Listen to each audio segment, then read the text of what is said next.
राम सनेही संत हुए हैं और बड़ी सरल हृदय को छूने वाली भाषा में महापुरुषों ने हमें शिक्षा दी।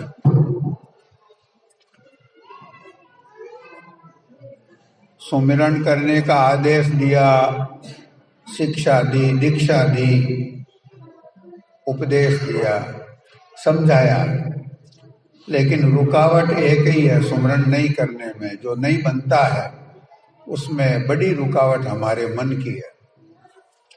समझ भी गए कि सुमिरन के अलावा अब और कोई दूसरा रास्ता नहीं है।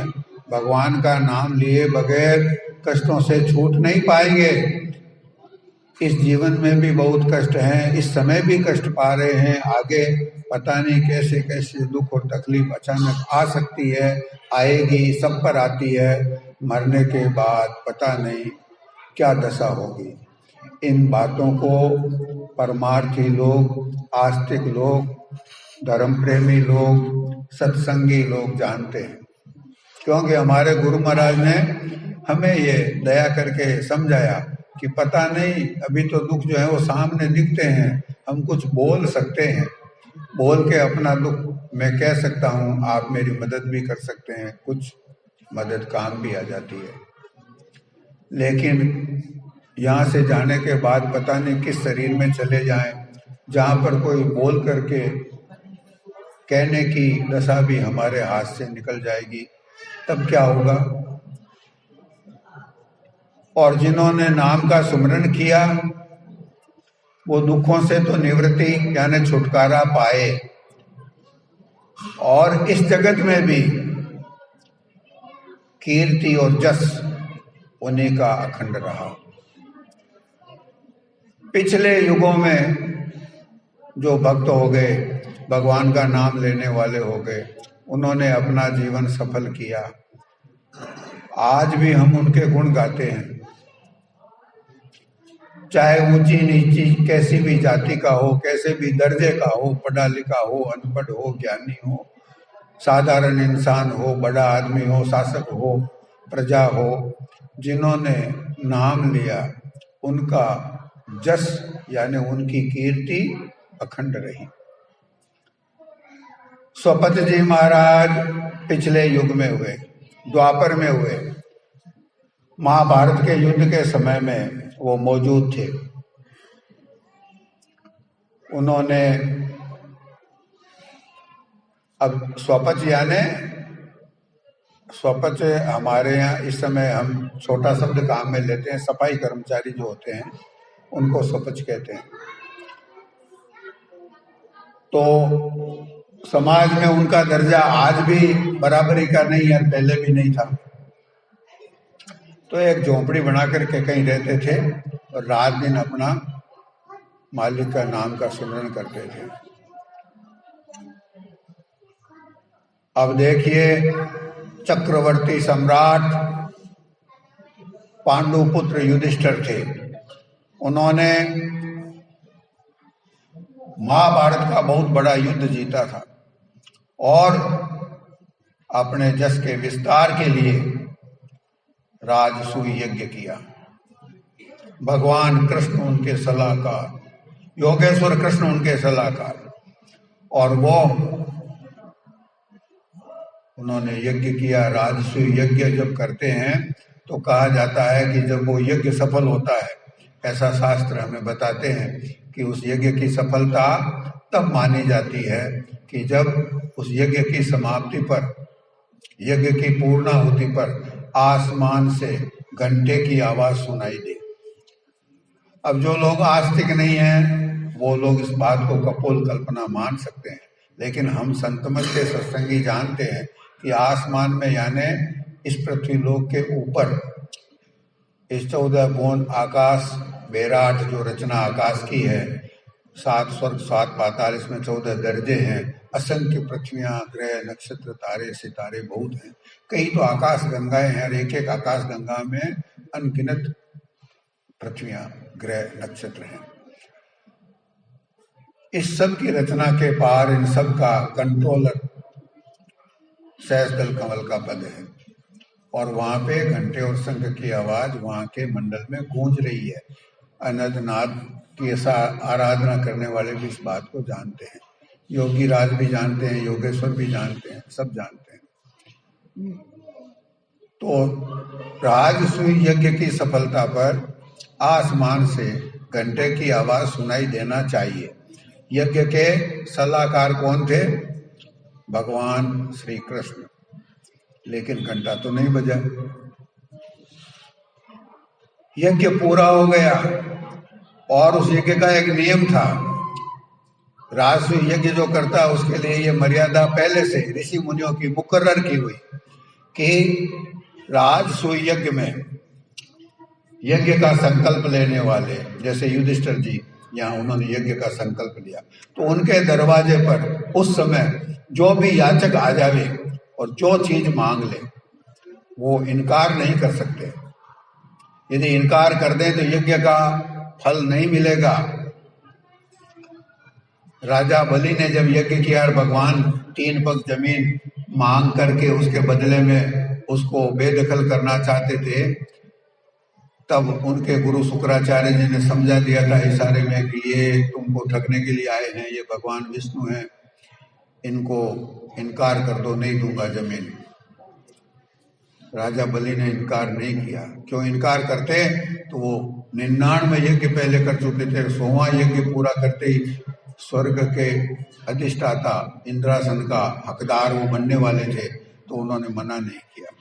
तो इस तरह से मना नहीं किया जा सकता। तो जितने याचक आए, यानी भिखारी, ब्राह्मण, देवता, ऋषि मुनि, उनकी जो भी इच्छा थी युधिष्ठिर जी ने सब दे दिया, अपना खजाना खाली हो गया। और अब घंटा नहीं बजा तो बड़ी चिंता हुई कि सारा खजाना लुटा दिए, सब कुछ गया हाथ से और यज्ञ सफल नहीं हुआ, तो कहाँ गलती रह गई। भगवान कृष्ण को जाकर के निवेदन किया, भगवान आपने जैसा कहा था वैसे ही तो हमने किया, यज्ञ सफल क्यों नहीं हुआ, घंटा क्यों नहीं बजा? भगवान ने कहा भैया यज्ञ सफल पूरा नहीं हुआ है। बोला क्या बाकी रहा? दुनिया में तमाम लोगों को निमंत्रण भेजा हुआ था, खुला निमंत्रण, ओपन इनविटेशन, चाहे जो आवे चाहे जो भोजन करे, और बहुत से लोग साधु महात्मा महंत सब आए, सब ने भोजन किया। अब और कौन बाकी रह गया? भगवान सारे बड़े लोगों को निमंत्रण दिया, बुला बुला के लाए। भगवान ने कहा कि भगवान जानते थे कि इन्होंने सब काम किया है, अभी 2 बातें बाकी है। एक तो भगवान का सच्चे तौर पर दिल से प्रेम के साथ सुमरन करने वाला इनके यहाँ आकर के कोई भोजन नहीं किया। बड़े बड़े जो आए हैं मठों के महंत हैं, बहुत बड़े बड़े महामंडलेश्वर हैं, ये सब रजोगुणी हैं, अहंकारी हैं। कोई तपस्वी है, तपस्या का अहंकार है, कोई दानी है, कोई सूरवीर है, कोई मठाधीश है। भगवान का निर्मल भक्त नहीं आया। दूसरा, इनका खुद का अहंकार भी तो बढ़ गया। एक तो युद्ध जीते हुए हैं, फिर राजसूय यज्ञ करके और ज्यादा अहंकार बढ़ा रहे हैं। भगवान ने कहा कि अभी कोई सुमरन करने वाला भक्त नहीं आया। तो भगवान अब आप बताइए, हमें तो जैसा आप आदेश देते हैं वैसा ही हम करते हैं। किसको बुलाएं कि जिसके भोजन प्रसाद ग्रहण करने से यज्ञ सफल हो जाए? भगवान ने कहा कि यहाँ से कुछ ही दूर पर एक भक्त है जो रात दिन भगवान का नाम लेता है, उसे बुलाना जरूरी है। लेकिन भगवान, उन्होंने कहा, युधिष्ठिर ने कहा बुलाओ फौरन। भगवान आदेश दो, रथ तैयार करके भेजते हैं, बुला लेते हैं। भगवान ने कहा कि जब वो आएगा तब ये नाक में कई तरह की इनके सलवटें पड़ेगी, क्योंकि वो जाति का स्वपच है। ये है राजा, चक्रवर्ती है, ये तो सम्राट है, इसलिए पहले ही कह देना ठीक है। बोला भाई बात यह है, मैं पहले ही बता सकता था उसका नाम, लेकिन वो जाति से स्वपच है। बोला भगवान सपच है तो क्या करें, अपना काम अटका हुआ तो बुलाइए। बोला हाँ यही तो बात है, बुलाओ।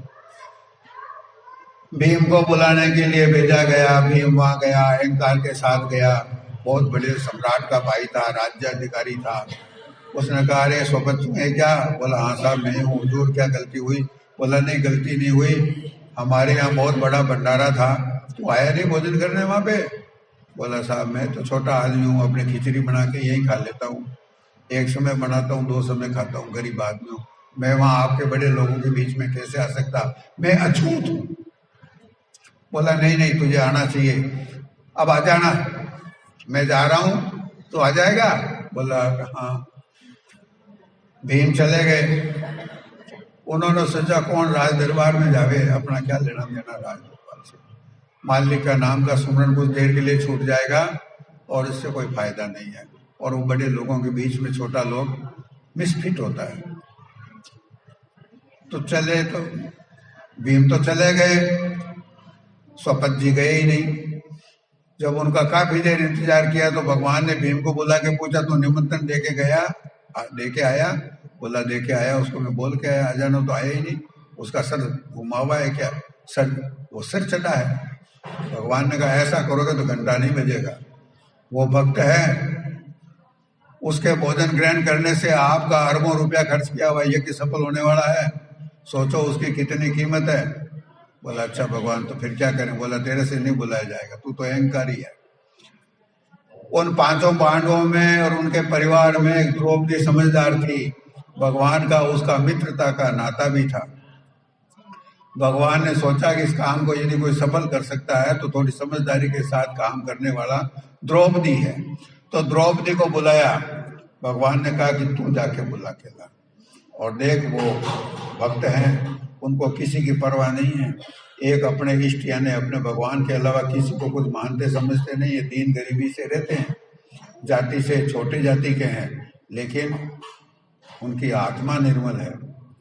तो बोला, मैं जाऊं? बोला, हाँ जा, ढंग से बुला के लाना। तो वो जाकर के उसने नम्रता से कहा कि पधारिए, हमारे यहाँ भोजन प्रसाद ग्रहण करने के लिए आप आइए। उसने नम्रता से कहा। स्वपच भक्त ने भी आनाकानी करने की कोशिश की, बोला कि ऐसे मैं क्यों आऊं, आप बड़े लोग हैं, मैं तो जाता नहीं, मेरे को बुलाने वाले को तो अपना यज्ञ का फल अर्पण करना पड़ता है। बोला कि कितने यज्ञ का फल अर्पण ले लो, बोले आप मेरे पास बहुत सारे यज्ञों का फल है। बोला, एक यज्ञ तो तुम्हारा सफल हुआ नहीं द्रौपदी जी, आप कहते हो मेरे पास तो बहुत सारे यज्ञों का फल है। बोला, वो यज्ञ अलग था, आज मैं एक सच्चे भक्त, संत स्वभाव के, साधु स्वभाव के, प्रेमी भक्तों के दर्शन करने के लिए आई हूँ। तो मैंने जैसे जैसे कदम आगे रखे हैं, एक एक कदम के ऊपर करोड़ों यज्ञों का फल मेरे खाते में जमा हो गया है। आप सच्चे भक्त हैं, इस बात को मैं जानती हूँ, दया कीजिए, आइए। जब उसने नम्रता से कहा तो द्रौपदी के कहने पर वो गए। आगे के ये थोड़ा प्रसंग लंबा है, इसको संक्षेप में करना पड़ेगा। फिर वो गए, द्रौपदी ने उनके लिए अपनी निगरानी में बहुत सारे व्यंजनों का, राजसी व्यंजन 56 भोग, जिनके अपन नाम नहीं जानते, ऐसे ऐसे पकवान बनवाए गए थे, उनको सोने के थाल में परोसा गया। उन्होंने देखा कि ये ठीक समस्या आ गई, ये क्या क्या चीजें हैं, इनको कैसे खाते हैं पता और नहीं है, कईयों की शक्ल नहीं देखी, कईयों के नाम नहीं सुने थे उन्होंने। तो उन्होंने सोचा कि ये तो एक तरह की मेरे लिए आफत है, अब करें तो करें क्या। तो द्रौपदी उनको चौकी के ऊपर थाल रख करके भोजन करने के लिए निवेदन करके अंदर रसोई घर की तरफ गई, तो पीछे से उन्होंने देखा सरल बात यही है कि सारी चीजें, कटोरियां इतनी सारी है, इनको कर लेते हैं थाली के बीच में खाली और मिक्स करके खा लेते हैं, रोजाना वाला सिस्टम। ऐसा किया। द्रौपदी आई तो बोला, फिर ये क्या किया? इन्होंने खीर के अंदर खंडी मिलाई और खिचड़ी के अंदर राख मिलाई और मालपुए के अंदर जो अचार मिला दिया। ये तो समस्या हो गई। मैंने इतने लगन से, इतनी मेहनत से इस तरह के पकवान बनाए और इन्होंने सब मिक्स कर दिया। मन में आ गया, जैसे ही स्वपच ने पहला कोर लिया, आसमान में घंटा बजने लगा। भगवान प्रसन्न हो गए, सारे पांडव प्रसन्न हो गए। भगवान आपकी बड़ी दया, आपने अच्छा उपाय बताया, भक्त भोजन कर रहा है और सच्चा भक्त यही है और आसमान में घंटा बजने लग गया। द्रौपदी जब वापस आई तो देखा कि सारे पकवानों को थाल के अंदर मिक्स कर लिया और अब खा रहे हैं प्रेम से। उसके मन में आ गया कि ये खाने की कदर नहीं जानते, ऐसे राजसी व्यंजन इनको कभी व्यंजन मिले नहीं, और रहे तो सपच के सपच, जाति का असर तो जाता नहीं। मन में आया, बोली नहीं। मन में आते ही आसमान में से घंटे की आवाज आनी बंद हो गई। बंद हुई तो भगवान चौंके, ये क्या गड़बड़ हुई। सारे पांडव, महाराज युधिष्ठिर सब चौकन्ने हुए। भगवान ने सबको पूछा, सच सच बताना किसके मन में दुर्भाव आया है, खोटा भाव किसके मन में उदय हुआ, सच बताओ, आपका काम बिगड़ रहा है। तब द्रौपदी तो समझ गई कि मेरे ही मन में आया, क्षमा मांगने में फायदा है। भगवान से सच सच उसने निवेदन किया, प्रभु मेरे मन में ऐसा भाव आ गया कि है तो भंगी का भंगी। भगवान ने कहा बड़ी गलती हुई, सच्चे पश्चाताप के साथ क्षमा मांगो।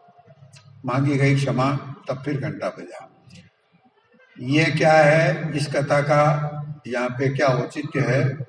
सुख सारण जी महाराज कहते हैं कि ए मन, तू अपने मुख से उस प्रभु का जो इतने दयालु हैं, जो अपने सच्चे हितकारी हैं, जो सच्ची माँ वही है, जीवात्मा के सच्चे स्वामी हैं, हमारे प्रिय हैं, हमारे प्रीतम हैं, हमारे कंत हैं,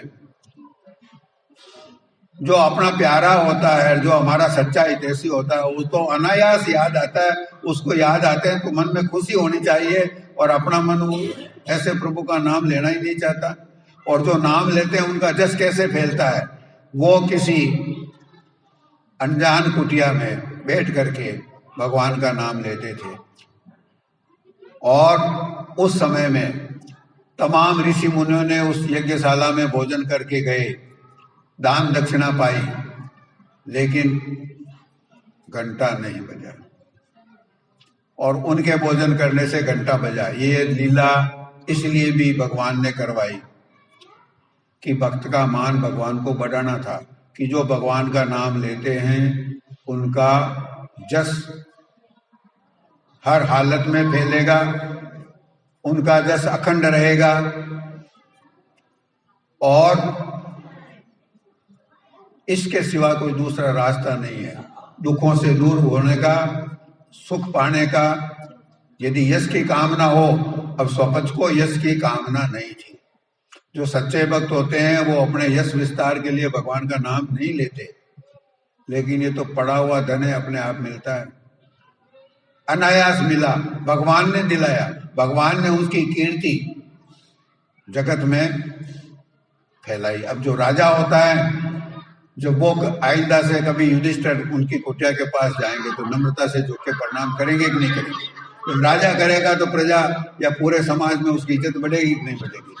तो ये तो जस फैलना ही फैलना है। तो संत कहते हैं कि पढ़ो जस क्यों नहीं लीजिए। जो पड़ा हुआ जस है, यानी कि पड़ी हुई दौलत है, अनायास मिल रही है, कुछ करना नहीं पड़ रहा है, इसको क्यों गमाते हो भाई। इसके अलावा और जो फायदे होंगे वो हमारा टिकाऊ हमेशा हमेशा के लिए अक्षुण कल्याण कर देंगे, वापस कभी दुख में आएंगे ही नहीं, लेकिन जस भी मिलेगा। जे जन की नाम कमाई, तिन की फैली जग रोशनाई। जिन्होंने नाम की कमाई की, उनकी रोशनाई यानी उनका यश जगत में फैलेगा, फैला है, फैलता रहा है, आगे भी फैलेगा। संत कहते हैं ना किसे थारी जी बड़ी, ना कोई लागे दाम। भगवान का नाम लेने में, अपने प्रीतम प्रभु को याद करने में क्या तकलीफ हो रही है। पुराने समय में लोग पंच अग्नि तापते थे, तपस्या करने वाले। पंच अग्नि में 5 तरह की अग्नियां उनको भयंकर गर्मी के मौसम में भी उनके बीच में बैठते थे। शरीर को बड़ा कष्ट दिया जाता था। एक पांव पे खड़े रहना, हिमालय में जाकर के वहां पे भयंकर ठंड में। च्यवन ऋषि थे, एक च्यवन ऋषि जिनके नाम पर ये च्यवनप्राश चला है, उन्होंने ऐसी तपस्या की, शरीर में नीमक लग गई, पूरा शरीर नीमक खा गया, केवल आंखें बची थी। ऐसी ऐसी कठिन तपस्याएं इसलिए की जाती थी कि हमें इस जन्म के बाद कुछ सुख मिले। और क्या मिलता था?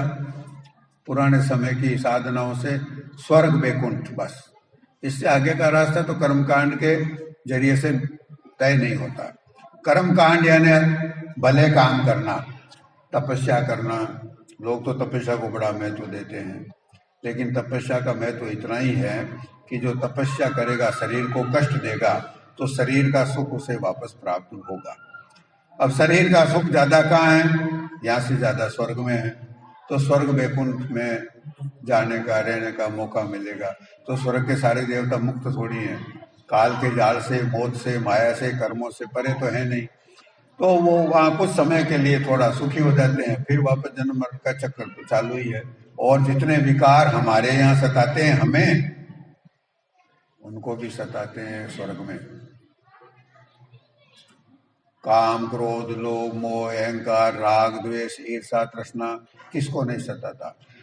पुराना इतिहास बताता है, पुराणों में कथाएं भरी पड़ी है कि यदि किसी पहाड़ की चोटी पर बैठ करके, किसी गुफा में बैठ करके कोई सच्चे दिल से थोड़े दिन, जब तक कोई योग साधना करना शुरू करे कि नहीं करे, सफल होने के पहले इंद्र भगवान चौकन्ने हो जाते हैं और अपनी उर्वशी रंभा को भेज करके उसकी तपस्या भंग करने की कोशिश करते हैं। ऐसा बहुत सारे ऋषि मुनियों के साथ इंद्र ने किया है।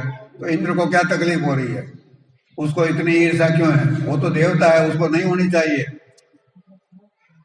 होती है। ये गवाह है, ये पुराने किस्से, कि उनके राग, द्वेष, तृष्णा, ईर्षा, विरोध नहीं कम हुए, तभी तो उन्होंने ऐसा किया। विश्वामित्र जी तपस्या कर रहे थे, इंद्र भगवान ने मेनका को भेजा। विश्वामित्र जी की जीवनी में आता है, क्यों भेजा? उनकी तपस्या भंग करके आना भाई, करके चली गई भंग करके। तो ऐसे स्वर्ग को प्राप्त करके काम तो वो सब गलत पहले ही करते थे, अभी भी करते हैं, आगे भी करेंगे। तो कर्म कांड के तरीके से जीवात्मा की मुक्ति नहीं होती, लेकिन फिर भी लोग करते रहे।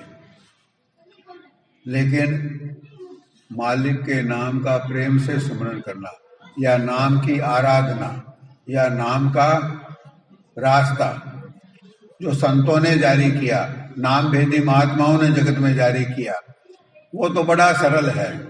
कष्ट उठाना नहीं, पंच अग्नि तापना नहीं, ठंडे में जल में खड़े रहना नहीं, भूखे मरना नहीं, कुछ भी नहीं करना। केवल प्रेम के साथ, बस इतनी शर्त है, केवल प्रेम का साथ, केवल प्रेम के साथ मालिक को याद करना है। चाहे तो रजाई में उठ के करो, चाहे अच्छी जगह, अच्छे से अच्छे बिल्डिंग में करो, सुरक्षित जगह पे बैठ के करो, मखमल की गद्दी पे बैठ के करो। ऐसा बाबली साहब ने फरमाया, मखमल की गद्दी पर बैठ करके रात को उठ करके उस मालिक की याद में दर्शनों के लिए रोइए, तो तकलीफ उठाने की जरूरत नहीं है। तो संतों ने कहा तकलीफ भी नहीं उठानी पड़ेगी, कोई जतन भी नहीं करना पड़ेगा, खर्च भी नहीं करना पड़ेगा। ना किसे तारी जी बड़ी रे, ना कोई लागे दाम, खर्च भी कुछ नहीं लगेगा। ना कोई पंथ निहार नो रे, सुमिरे क्यों नहीं राम। न कोई रास्ता जोड़ना है, कुछ करना नहीं, मालिक तो अंदर में है। कहाँ कौन सा रास्ता, बाहर का रास्ता देखना नहीं, रास्तों पे भटकना भी नहीं। हज को जाते हैं, कितना रास्ता तय करना पड़ता है। गंगा सागर जाते हैं यहाँ से, तो कितने 4 धाम जाते हैं, तो किस तरह की यात्राएं करनी पड़ती है, कैसी कैसी मुसीबतें आती है। अभी 2 धाम तो ठंड के अंदर ही दफन जैसे हैं इस मौसम में, इतनी बर्फ वहां जमा हुआ है। तो संतों ने कहा ना घिसे तारी जी बड़ी रे, ना कोई लागे दाम, ना कोई पंथ निहार नो रे, सुमिरे क्यों नहीं राम। हमें इतना सरल तरीका मिल गया, हमारे गुरुदेव ने दया करके दे दिया। भगत जी ने तो इस छोटे से गांव के अंदर, ये गुफा भी बाद में बनी है, पहले तो ये गुफा भी नहीं थी। तो यहाँ से 1.5 किलोमीटर दूर, 1-1.5 किलोमीटर दूर एक दौरा है, उस दौरे में निर्जनता है, एकांत है, शोरगुल नहीं है, किसी का आना जाना कोई विघ्न नहीं है। तो वो वहां पे जाकर के पेड़ के नीचे, पेड़ कौन से हैं, बबूल के पेड़ हैं, वन विभाग के लगाए गए, ये पास में ये दौरा दर्शन के लायक है। भगत जी ने वहां पे बैठ करके सुमरण किया है, अपने गुरुदेव को याद किया। तो इतना सरल हमारा काम है, चाहे तुम वहां बैठो, चाहे ये गुफा बन गई तो गुफा के अंदर बैठ करके करते थे। बस एक शर्त, प्रेम के साथ वो जो नाम लेना है, जो माला फेरनी है, जो सुमरन करना है, प्रेम के साथ। संतों ने कहा कि अगर अब नहीं करेंगे तो क्या होगा, सोचते हैं कि अब नहीं करेंगे, बाद में कर लेंगे, बुढ़ापा में कर लेंगे, बुढ़ापा आने के पहले कर लेंगे, मरने के पहले कर लेंगे। संतों ने कहा ये आपका मन जो इस धारणा पे, इस गफलत में है, ये भी एक धोखा है। काया माया पावनी रे और कन्यागर होय, राखियोड़ी रे वे नहीं रे उठ चले पथ को। काया यानी शरीर जैसा आज है वैसा नहीं रहेगा, किसी का नहीं रहा। हम खुद अनुभव करते हैं आजकल कि पहले जैसा तो समय नहीं रहा, पहले जैसा अपना शरीर नहीं रहा। ये दो बातें अपन रात दिन चर्चा में खूब ही करते हैं कि समय बदल गया, पहले का क्या जमाना था। तो भाई जब अच्छा जमाना नहीं है, जमाना धीरे धीरे अच्छा जमाना जा रहा है, आने वाला समय खराब आ रहा है, और ये भी कहते हैं कि आगे आने वाला समय और खराब आएगा। जब हम ये बात कहते हैं तो इसका सदुपयोग क्यों नहीं कर लें अभी, लेकिन हमारा मन नहीं करता। इसीलिए ये भजन यानी ये जो शिक्षा है, ये उपदेश है, महात्माओं ने, महापुरुषों ने किसको दिया, दूसरों को नहीं दिया, अपने सेवकों को भी नहीं कहा। संबोधन किसको किया, मना मुख राम रटी जरे, अपने मन को कहा कि अरे मन क्यों नहीं मुख से राम का नाम लेता। तो काया यानी शरीर और माया यानी धन संपत्ति, ये मेहमान है। मेहमान तो थोड़े समय के लिए आता है और रुकता नहीं। काया माया, एक तो काया यानी शरीर, दूसरी माया यानी धन संपत्ति, और तीसरी घर में यदि कन्या हो, और हम सोचें कि अपने तो लड़का नहीं है, लड़की लड़के में कोई फर्क नहीं, लड़की हो गई तो इसी को अपने घर में ही रखेंगे। अपने घर में जिसने जन्म लिया है, जिसको दूध पिला के पाला पोसा, उसको क्यों दूसरे घर में भेजें, अपने बुढ़ापे में सेवा करेगी, कोई शादी वादी करने का इरादा नहीं है। तो ये बात चलती नहीं, ये अप्राकृतिक बात है। मेहमान जैसे घर में टिकता नहीं, वैसे कन्या भी पराये घर जाएगी, क्योंकि यहाँ पे वो मेहमान है, जन्म यहाँ लिया है। वो संयोग तो ठीक है, लेकिन फिर भी रुकेगी नहीं, और यदि रोकने की कोशिश करेंगे तो राखियोड़ी रेवे नहीं, रखो देखे नहीं रहती, और यदि उठ करके रवाना हो गई या चल दी तो इज्जत और लेके जाएगी। राखियोड़ी रेवे नहीं उठ चले पथ को, यदि वो चली गई, अपन ने शादी नहीं की, तो फिर वो मजबूरन क्या करेगी, खुद ही कहीं शादी का इंतजाम कर ले, हमें बगैर बताए पूछे आज्ञा लिए किसी से शादी करके चली जाए, तो हमारी तो समाज में इज्जत कमी होती है। माया जाती है तब इज्जत कम नहीं होती है। यदि घाटा लग जाए, घाटा हमारे लगा, दुनिया को क्या तकलीफ हो रही है, लेकिन दुनिया कचकच करेगी और बकबक भी करेगी और लांछन भी लगाएगी, कहेगी मूर्ख है, समझदार नहीं है। अरे कोई अपना पैसा जान के खोता है, लेकिन मौका मिल गया तो दुनिया नहीं छोड़ने वाली। और काया जाती है तब कौन सी इज्जत रहती है, बुढ़ापे के अंदर इज्जत बचती है। ऐसा भी समय आ जाता है कि टट्टी पेशाब भी कपड़ों में होते हैं, और जिनसे हम शर्म करते हैं उनसे ही साफ सफाई करवानी पड़ जाती है। करने वालों को शर्म आती है, करवाने वालों को शर्म आती है, लेकिन क्या किया जाए। और इससे ज्यादा खराब दशा भी हो जाती है, पता नहीं कैसी कैसी बीमारी हो जाए, किसी के सहारे के बगैर चल नहीं सकते, दिखना बंद हो जाता है, सुनाई देना बंद हो जाता है, पूछते कुछ हैं जवाब कुछ और देते हैं। तो लोग फिर बाद में क्या कहते हैं, अरे बात को खत्म करो ना, इनका तो दिमाग अब ठिकाना नहीं, क्या करो। तो ये चीजें जब जाती है तब साथ में इज्जत भी ले जाती है। इनके भरोसे हम बैठे हैं, काया के भरोसे बैठे हैं कि जैसा अभी हमारा शरीर है, जैसा अभी आज हमारा जैसा समय है वैसा ही हमेशा रह जाएगा, आगे नाम ले लेंगे, ऐसा नहीं होगा। आगे तो इज्जत बचानी मुश्किल हो जाएगी। कई बार ऐसे ऐसे दबंग लोग होते हैं, पूरा जीवन दबंगता के साथ जीते हैं, किसी की नहीं सुनते, अपनी आन बान शान जिसको समझते हैं वो निभाते हैं, और बुढ़ापे में आकर के छोटे छोटे काम के लिए अपने से छोटी हैसियत, छोटी उम्र वालों के सामने बड़ी गरजमंदी के साथ, अजीजी के साथ ऐसी भाषा में प्रार्थना करते हैं, निवेदन करते हैं, मेरा ये काम कर देना भैया, कर देते हैं वो। तो कहने का मतलब है कि ये सारी चीजें जब टिकने ही वाली नहीं है, इसके भरोसे हम कैसे हैं, और इसके भरोसे हमारा मन है, यही एक बहुत बड़ा धोखा है। आज तो हम जगत को हासिल करने के लिए, जगत के काम सफल करने के लिए रुपया पैसा भी खर्च करते हैं, समय खर्च करते हैं, हमारी आयु खर्च करते हैं, हमारी श्वास खर्च करते हैं, और धन संपत्ति दुनिया में आराम पाने के लिए खर्च करते हैं, मान बढ़ाई प्राप्त करने के लिए खर्च करते हैं, परिवार में लोग हमको अच्छा कहेंगे इसके लिए बड़ा। कई लोग ऐसे होते हैं अपने ऊपर बिल्कुल पैसा खर्च नहीं करते, लेकिन मान बढ़ाई के लिए कर देते हैं, पूरी जिंदगी जो ना पेट के पट्टी बांधने जैसी स्थिति में निकालते हैं, लेकिन दिखावे के कामों में बेशुमार खर्च करते हैं। क्यों? कि उनको मान बढ़ाई की भूख होती है। लेकिन जो संतों ने हमें हमेशा सुखी होने का, हमेशा हमारा यश बुलंदी पर रहे, इसके लिए जो उपाय बताया कि मालिक का नाम लो, उस प्रभु को प्रेम से याद करो, अरे मन क्यों नहीं मुंह से उनका नाम रटता, इसमें तो पैसा लगता ही नहीं, और मुक्ति और मिलती है। मुक्ति यानी बंधनों से छुटकारा, मुक्ति यानी आवागमन से हमेशा हमेशा के लिए पिंड छुड़ाना, मुक्ति यानी मोक्ष, यानी अपने इष्ट के निकट जाना, उस धाम में पहुंच जाना कि जहां दुख, कलेश, कर्म, काल, माया है ही नहीं, कभी संकट आ ही नहीं सकता। तो बिना पैसा जो ऐसा काम होता है उसको क्यों नहीं सिद्ध कर लेता? हमारा मन नहीं करता।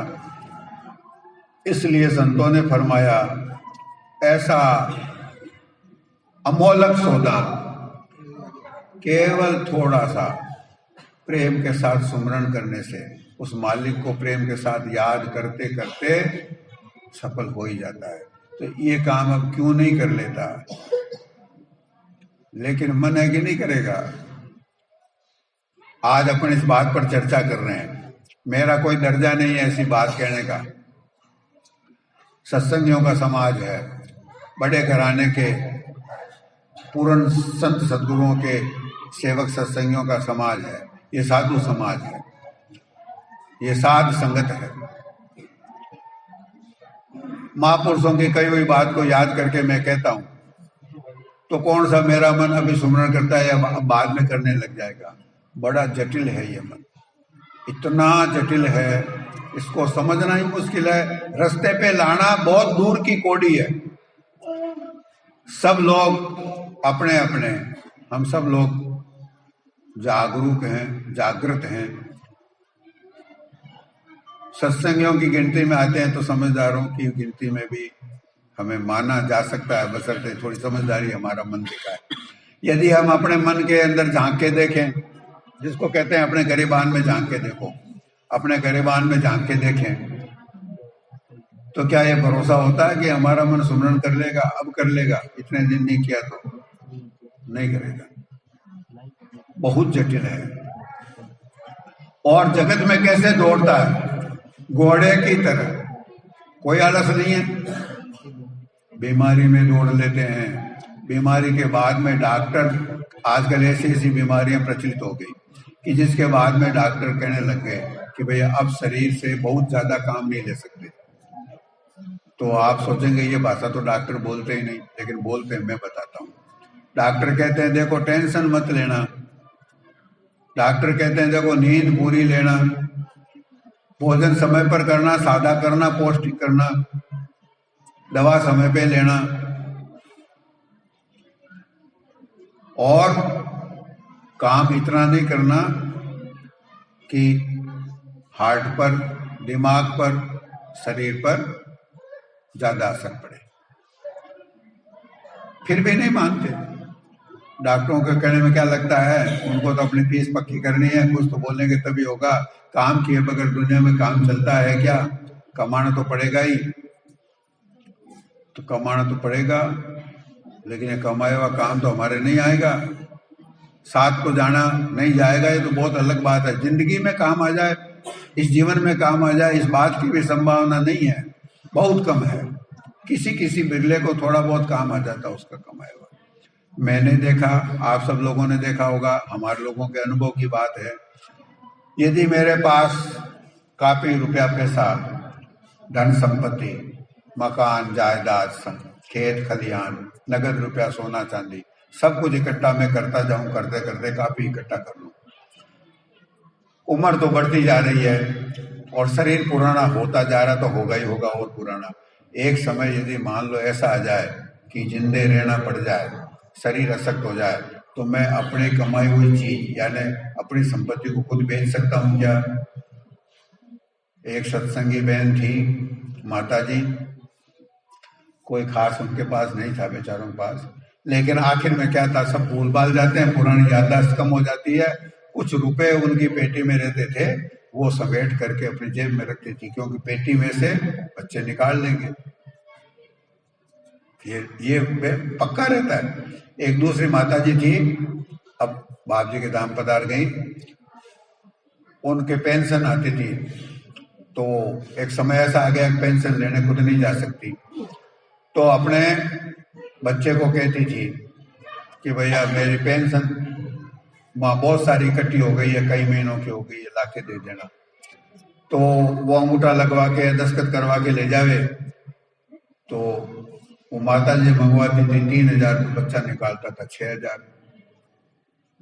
बाद में माँ को पता भी चल जाता, कहते हैं निकाल लिया ना, तो तेरे क्या करना, तेरे कोई कमी थोड़ी आने दूंगा, तो क्यों रात दिन इसमें क्यों टेंशन लेती है, तो सतगुरु दयाल करना भूल गई।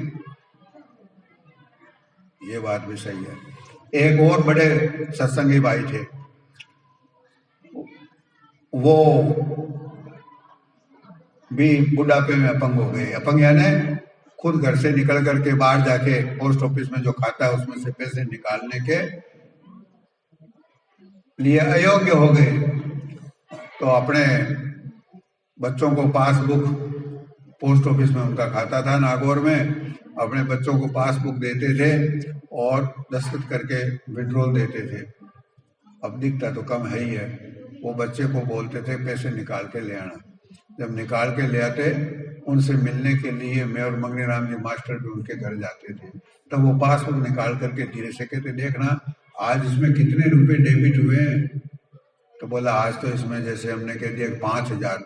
अरे 5,000, मैंने तो 2,000 ही बोला था, 5 निकाल के लाए, मुझे तो 2 ही दिए। अपना पैसा कमाया हुआ काम कब आएगा वो दूर की बात है, अपना पैसा कमाया हुआ अपने कंट्रोल में रहेगा इसकी भी कोई गारंटी नहीं है। ये सच्ची घटनाएं हैं, हम सब में बीतती है, किसमें नहीं बीतती। ऐसा ही होगा, ऐसा ही होता आया है। आगे काम आएगा, मरने के बाद की बातें तो भूल जाओ। इसी जन्म में काम आना मुश्किल, अवेरना मुश्किल हो जाएगा। अवेरना भी हमारे बस का नहीं रहेगा, संभालना हमारे बस का नहीं रहेगा। समय रहते क्यों नहीं समेट लेते।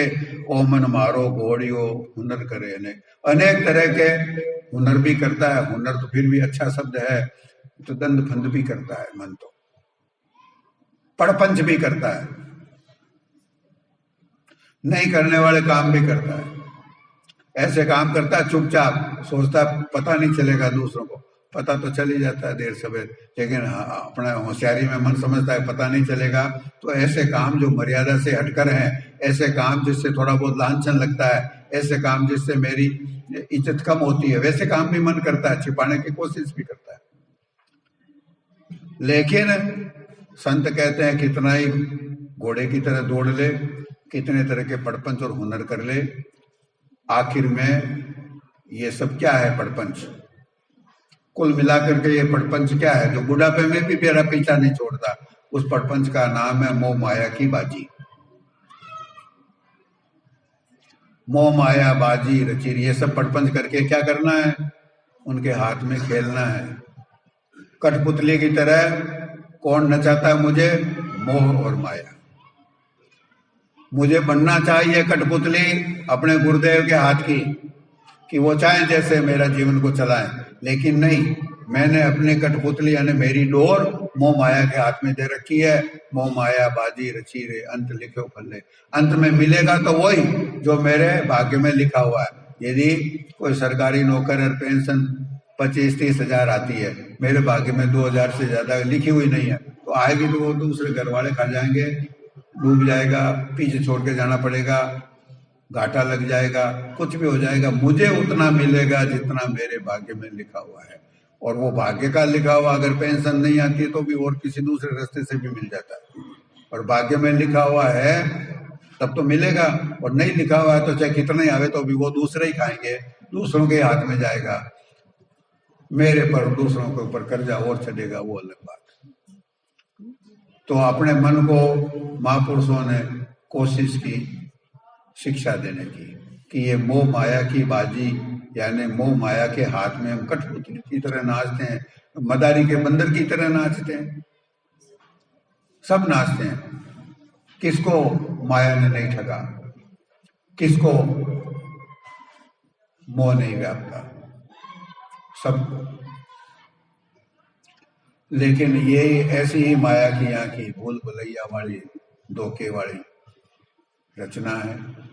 हम उसके हिस्से हो रहे हैं, पूरा जगत उसका हिस्से हो रहा है, पूरा जगत हो रहा है वो तो अलग बात है, लेकिन हम सच्चे पूर्ण संतों के, जो ज्ञान की आखिरी सीमा है, जो ज्ञान के सूर्य हैं, जिनके पास वास्तविक अनुभव ज्ञान है, जिनके पास साक्षात्कार का ज्ञान है, यानी जिन्होंने परमात्मा का साक्षात्कार कर लिया है, ऐसे महापुरुषों के शरण में रह के, उनकी ठोकर खा के, या उनकी सत्संग करके, या उनकी सत्संग में हाजिरी दे करके यदि हम भी माया की वापस ठोकर खाएं, तो फिर इसका मतलब हम कभी समझ ही पाएंगे कि नहीं पाएंगे, इस पर भी सवाल उठता है।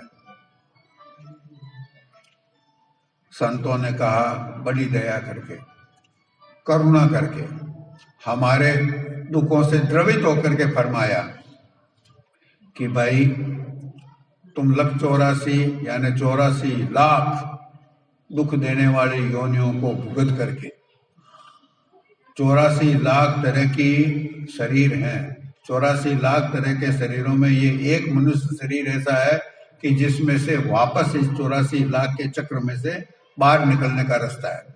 बाकी में तो भुगतने का अलावा और कोई काम ही नहीं है, और मनुष्य शरीर में भी कम नहीं भुगतना पड़ता, भुगतना तो उतना ही पड़ेगा, दुख बहुत है मनुष्य को भी, लेकिन बाहर निकलने का एक रास्ता भी बनाया हुआ है, और ज्ञान विवेक दिया हुआ है थोड़ा बहुत, जिससे वो चाहे तो छोटे बड़े अज्ञान के दुखों से बच सकता है, भावी दुखों से भी बच सकता है, इस 84 के चक्रव्यूह से, इस दुष्चक्र से बाहर निकल सकता है।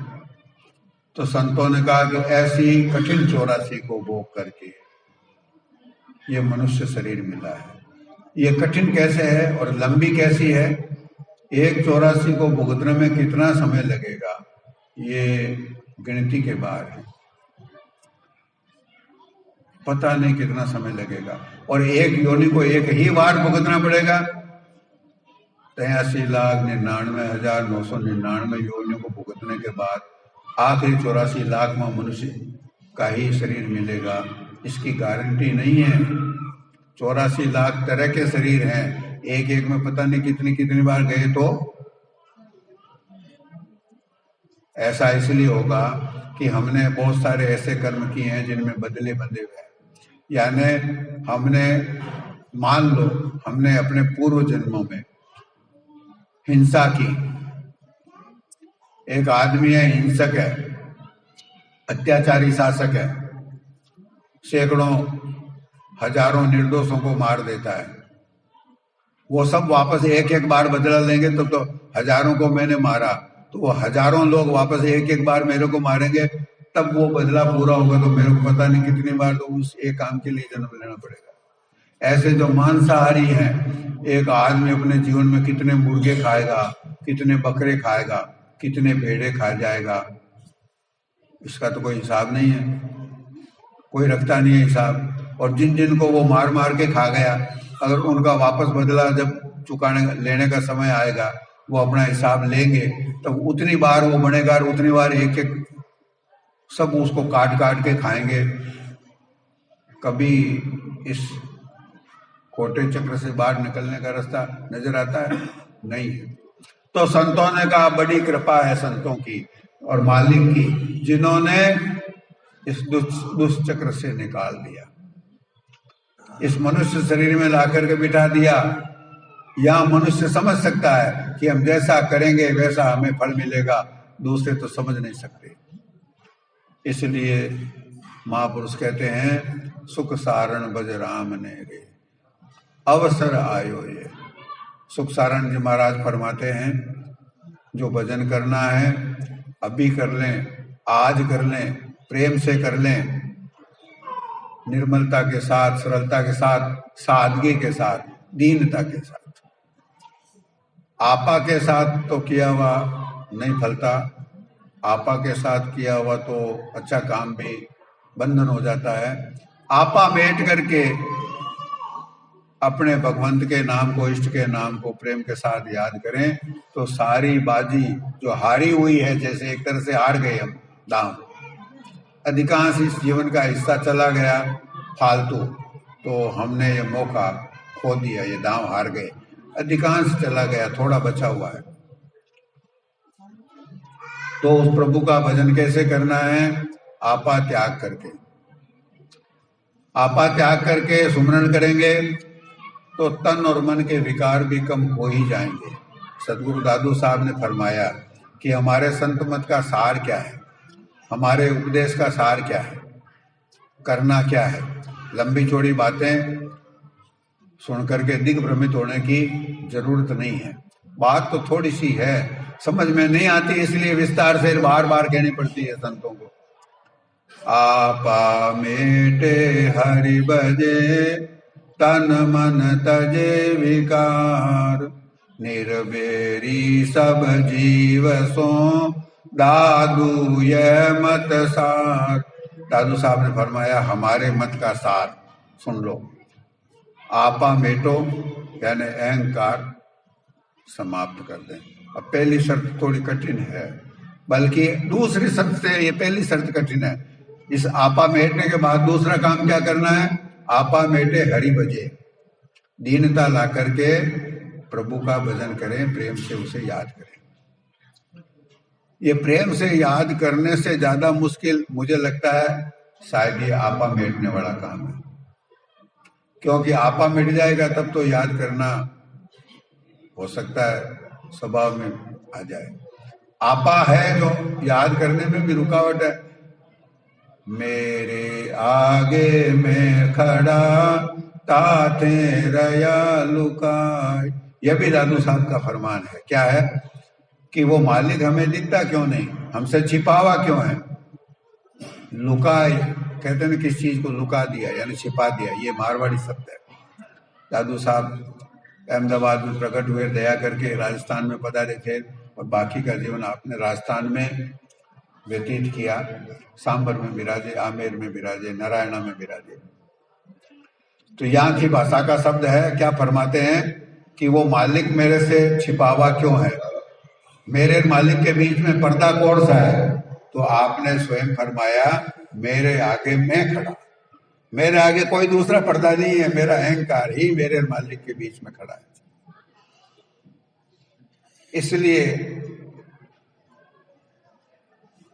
मैं ऐसा सोचता हूं कि आपा मेटने का काम यानी बाप जी कह रहे अपने बीच में से इस मेरे अहंकार को दूर करने का काम बाप जी को प्रेम से याद करने का से भी मुश्किल है, क्योंकि जब आपा ही मिट गया तो सामने तो बाप जी है ही, फिर जब दीवार हट गई तो बाप जी तो है ही घट में। आपा मेटे हरि भजे तन मन तजे विकार, तन और मन के विकार त्यागने। तन और मन के विकार, तन के विकार तो कुछ कम ही होते हैं, त्यागना भी सरल होता है, और मन के विकार तो बहुत भारी हैं, बहुत हैं। और जब तक वो विकार है तब तक नाम लिया, हरि भजन किया, बाप जी को याद किया, तो भी व्यर्थ जाएगा। कैसे? महापुरुषों ने कहा है, इसलिए सदगुरु कबीर साहब ने फरमाया, काम क्रोध मद लोभ की जब लग घट में खान, कहा मूरख का पंडिता दोनों एक समान। अपन बड़ी बड़ी बातें करें और काम क्रोध लोभ अहंकार, इनकी घट में खाण भरी हुई है, थोड़ी बहुत मात्रा में नहीं है, थोड़ी हो तो बाप जी माफ कर दें, खाण है, अक्षय स्रोत है, निकालते जाओ, खत्म नहीं होने वाले। इतने विकार भरे हुए हैं, तो जब इतने विकार भरे हुए हैं तो ज्ञान की बात करें, उससे अच्छा तो मूर्ख ही है जिसके अंदर ये विकार नहीं हो। तो संतों ने कहा, आपा मेटे हरि भजे तन मन तजे विकार, तन मन से विकारों को त्यागना है। हालांकि इसका तरीका भी सुमिरन ही है, और भी कई तरीके हैं, और सबसे ज्यादा प्रभावी तो बाप जी की दया ही है। लेकिन बाप जी की दया को प्राप्त करने के भी तरीके हैं, वो तो काम में लेने पड़ेंगे। वो उपाय करेंगे तो बाप जी की दया हमारे ऊपर आकर के प्रभावी होगी, हमारे ऊपर दया बरसेगी। तो उनमें सबसे बड़ा उपाय सुमिरन है, दीनता है, प्रार्थना है, उनकी सेवा है, सत्संग है, दीन गरीबों की सेवा है, और उनके बताए हुए रास्ते पर चलना है, और उनके बताए हुए अनुसार तन और मन को पवित्र करके, अंतःकरणों को पवित्र करके, मन को एकाग्र करके उनके चरणों में लगा करके सुमिरन करना। इससे फिर तन मन के विकार उनकी दया से कुछ कुछ कम होंगे। जब ये करेंगे उनकी आज्ञा अनुसार तो बाप जी खुश होंगे, गुरुदेव खुश होंगे कि ये कोशिश करने लगा है, कुछ इसको डर लगने लगा है, मरने का, काल का, 84 का, नरकों का। डरता है तो डर करके कुछ बचने की कोशिश करता है, तो बाप जी खुश होते हैं कि देखो अब तो ये रास्ते पर आ रहा है। तो खुश होकर के जब दया करेंगे तो वो सफल हो जाएंगे सारे काम हमारे, और तन मन से पवित्र भी हो जाएंगे। निर्वैरी सब जीव सो दादू ये मत सार। आखिरी एक और समस्या है कि हमारे दूसरों के प्रति विरोध कम नहीं होता। देखिए, बैर अलग है, विरोध अलग है। बैर तो किसी से कर ही नहीं सकते, बैर करने से तो बाप जी कभी प्रसन्न हो ही नहीं सकते, क्योंकि जिनसे भी बैर करेंगे वो सब बाप जी के ही स्वरूप हैं, उनके घट में भी बाप जी विराजमान है। मालिक उन सब के घट में विराजमान है, हमारे ही तरह से, बल्कि हमसे ज्यादा प्रकट तौर पर विराजमान है। जो श्रेष्ठ लोग हैं उनके हृदय में, तो उनका दिल दुखाना तो मालिक को कष्ट पहुंचाने जैसा है। इसलिए बैर रख करके कभी भी बाप जी को खुश नहीं किया जा सकता। लेकिन विरोध की दो श्रेणियां हैं। किसी भी व्यक्ति का, यानी किसी भी आत्मा का, किसी भी जीवात्मा का, किसी भी सुरत का, यानी किसी भी इंसान का विरोध नहीं करना, क्योंकि इंसान में तो बाप जी हैं, प्राणी मात्र में बाप जी हैं, जीव मात्र में बाप जी हैं। विरोध नहीं करना। विरोध केवल सिद्धांत का किया जा सकता है, वो विरोध हुआ ही नहीं। जैसे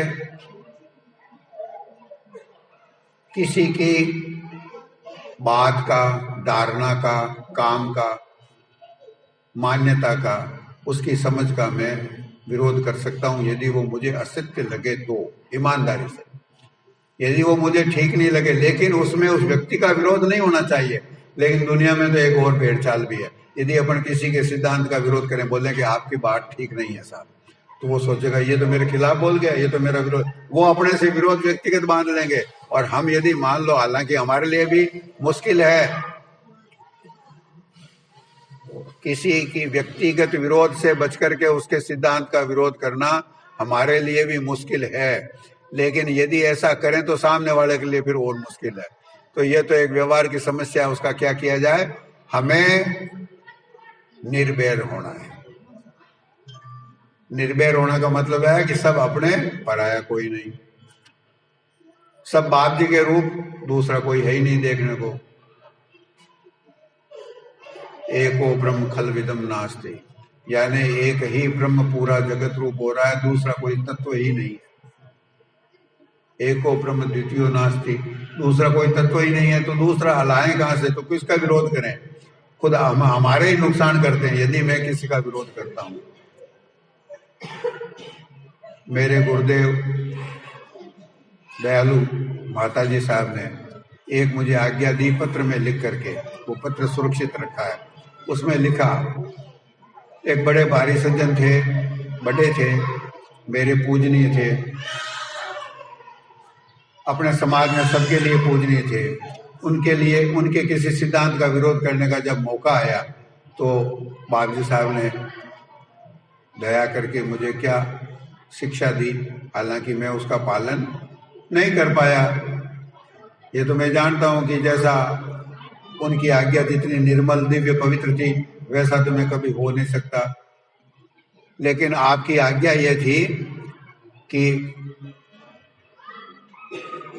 उन भाई का जो हम विरोध कर रहे हैं, आगे ये विरोध रूपी लड़ाई लंबी भी चल सकती है, लेकिन उनके प्रति वो हमारे पूजनीय हैं, वो तुम्हारे पूजनीय हैं, तुमसे बड़े हैं, आदर्श हैं।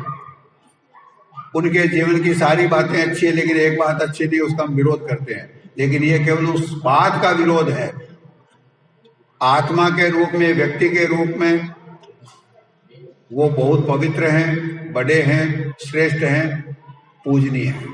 यदि उनका व्यक्तिगत विरोध करोगे, ऐसा माता साहब ने आगे लिखा, यदि उनका व्यक्तिगत विरोध करोगे, मन में बैर भाव आ जाएगा, तो तुम्हारी ही आत्मा पर मेल चढ़ेगा, यानी मेरी आत्मा पर मेल चढ़ेगा।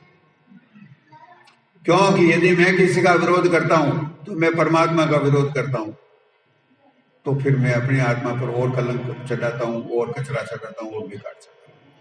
तो इस तरह की निर्भयता, यानी कि सब श्रेष्ठ, सब पूजनीय, सब एक ही मालिक के रूप, इसलिए किसी से बैर, यदि आज सचमुच में कोई अपने से बैर रखता है, वो भी गलतफहमी है। वो इस समय हमारे मन की या सामने वाले की दशा काफी है। गलतफहमी में से तो कई बार काम होते हैं। तो यदि मैं किसी को अपना विरोधी मानता हूं तो ये मेरा सोचना ही गलत है, ये मूर्खता है, गलतफहमी है। विरोधी कोई नहीं, मैं अपनी ओछी और छोटी और सीमित दायरे की बुद्धि से ऐसा मान लेता हूं, तो बाद में जाकर के तकलीफ पाऊंगा। संतों ने कहा इतना ही हमारे मत का सार है।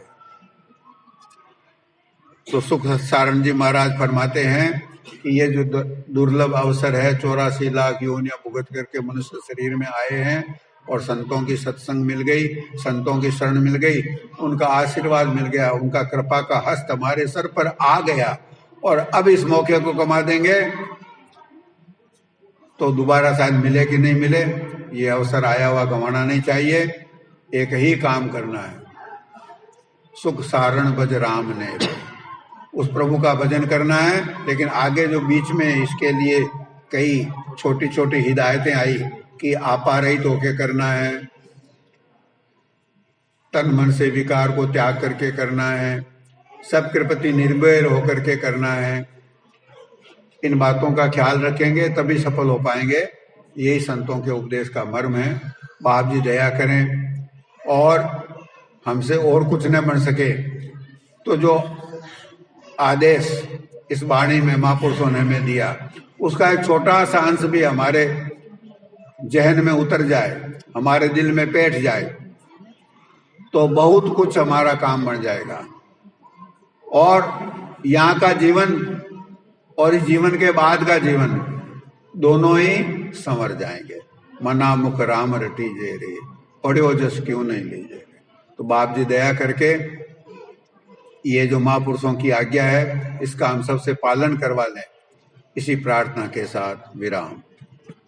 प्रभु जी बख्शहु चूक हमारी, प्रभु जी